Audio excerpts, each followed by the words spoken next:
کرده این ملت که بشینه ما ملاها پیدا شده خیرات ها را منع کرده حالی ختم قرآن خوندن ثواب نداره. بله بدبخت، بله کسی که یک روز در قرآن نششتی که قرآن یاد میگرفتی، به حدیث پیغمبر نششتی، از عقل خود از ضمیر خود عبادت ها جور کرده ای. پدرت مادرت وفات کرده دیگار بار کرده ای، فلانی خان و فلانی خان طلب کرده ای. تو را به الله قسم تو مسلمان خو قبل از اینکه به عوام بگویم به این ملاها میگم، به این ملاهایی که حقایق تا امروز از ملت پوشان به خاطر از اینکه دو پیازی خدا بزنه و 1000 روپیه خدا بگیره. او عالم پیش الله رفته نیستی، به مردم حقیقت ها را بگو. تو را به الله قسم یک سند برای ختمه برام بدی، یک سند به نام جمعی، به نام سالپورگی و چلی. خو لیکن بیا از پیغمبر بیاموز، بیا از دین بیاموز. در روزی آمدن روزی خوشی است، در روزی آمدن خوشی است. با اولادت کالا گرفته ای، میوه را تیار کرده ای، قربانی را در صدد نشستی، خوش هستی، خانه تا رنگ کرده ای، زنا را گفته که هر چیز بشویه، کل کارا را کردی. تو را به الله قسم از همسایه یتیمت خبر شدی، از همسایه بیویت خبر شدی، از همسایه معیوبت خبر شدی، کمیام روزی خوشی و عید دار.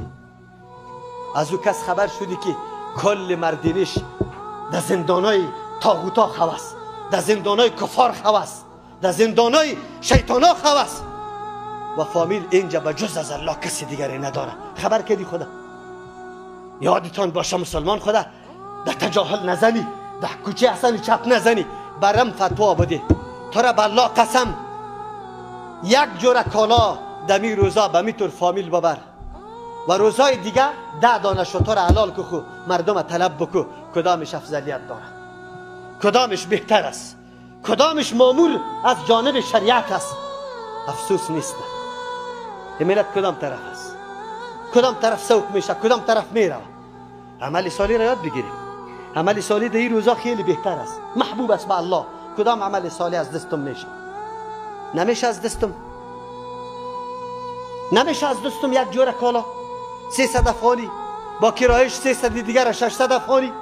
خیر است متوسط، اعلانه کمتر.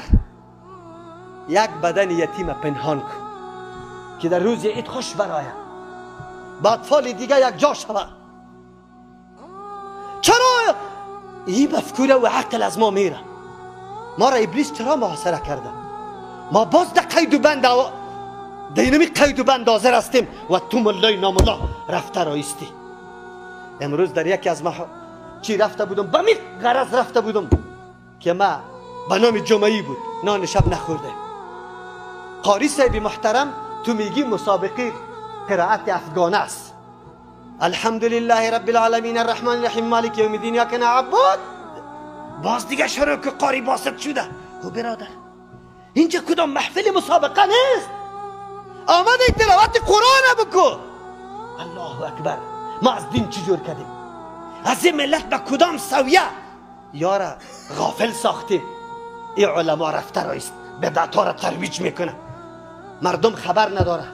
مردم برای من زنگ میزنه و مولوی صاحب کتابی که شما نوشته کرده بودید او خود دیدم که در روزی ذوالحجه داخل شوه مویا گرفته نشوه ناخونا.